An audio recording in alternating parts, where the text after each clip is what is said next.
اعوذ باللہ من الشیطان الرجیم بسم اللہ الرحمن الرحیم۔ ناظرین السلام علیکم۔ انشاءاللہ آج ہم 21واں روزہ کے وظائف سیکھیں گے۔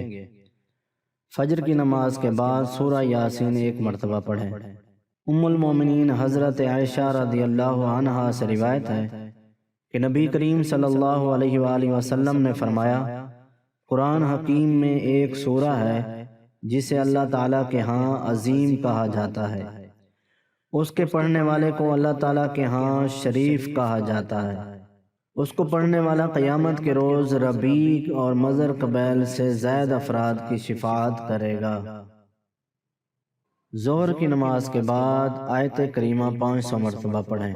فضیلت، رسول کریم صلی اللہ علیہ وآلہ وسلم نے ارشاد فرمایا، جو مسلمان ان کلمات یعنی آیت کریمہ کے ساتھ کسی مقصد کے لیے دعا مانگے، اللہ تعالیٰ اس کی دعا قبول فرماتا ہے۔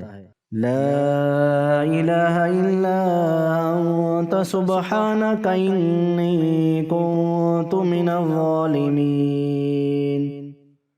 عصر کی نماز کے بعد درود ابراہیمی 33 مرتبہ پڑھیں۔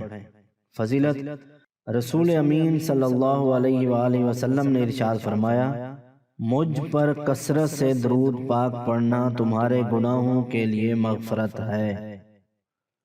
مغرب کی نماز کے بعد صلاۃ الاوابین ایک مرتبہ پڑھیں۔